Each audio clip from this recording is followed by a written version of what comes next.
Natatandaan niyo ba ang nakikita niyo sa inang ito? Naluluwalhati ako. Ang karamdaman yan ay kaluwalhatian ko kung naiintindihan ninyo. Dahil sa sakit niyan, naluluwalhati ako. Ako'y natutuwa sa inyo, mga anak. Naluluwalhati ako. Dapat nyo itong maintindihan at manood sa inyong mga pakinig. Totoong nalulungkot kayo, pero ako, nasasayahan ako dahil dito,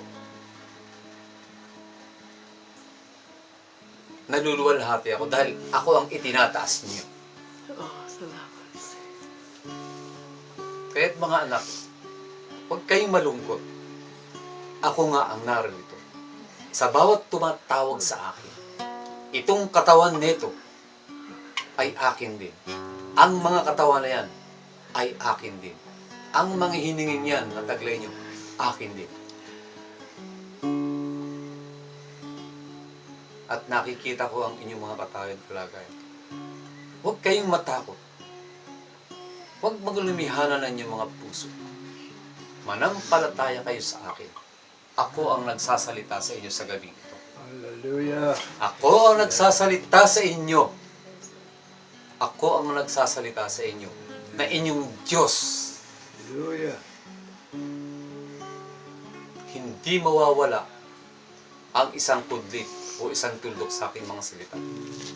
Kung paano kong ipinangako sa inyo. At ako'y nangako. At ako'y hindi maaaring magsinungaling. Dahil ako'y Diyos. Amen, Lord. Ito ang tandaan nyo lagi. Ako'y laging sa inyo hanggang sa huling sandali ng inyong mga buhay. Hallelujah. Praise God. Habang kayo nakatingin sa akin, Lord. gusto kong nakatingin kayo lagi sa akin. Huwag kayong tumingin sa mga bagay na ito na nasa sanlibutan, na kung saan ay pangsamantala lamang. Praise God. Oo, Yes. ibinibigay ko sa inyo to Thank you, Lord. bilang Thank you, gamit Lord. ninyo at kasangkapan sa inyong mga physical na katawan. Hallelujah. Pero hindi ito ang aking batayan na kayo manatili sa mga bagay ito, kundi ang aking batayan ay ipinagagamit ko lamang sa inyo to. Ito mga pangsamantalang bagay nito. Huwag niyong itingin ang inyong mga mata dyan sa mga bagay na sa akin kayo tumingin, mga anak. Dahil nasa akin lamang ang pag-asa. Dahil ako ang gumagawa ng inyong pananampalataya. Manatili lamang kayo sa akin. Huwag kayong matakot. Huwag kayong matakot.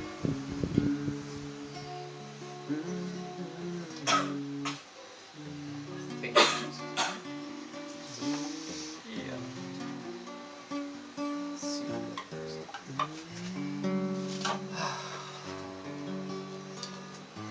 Salamat sa iyo, Panginoon. Salamat po sa iyo.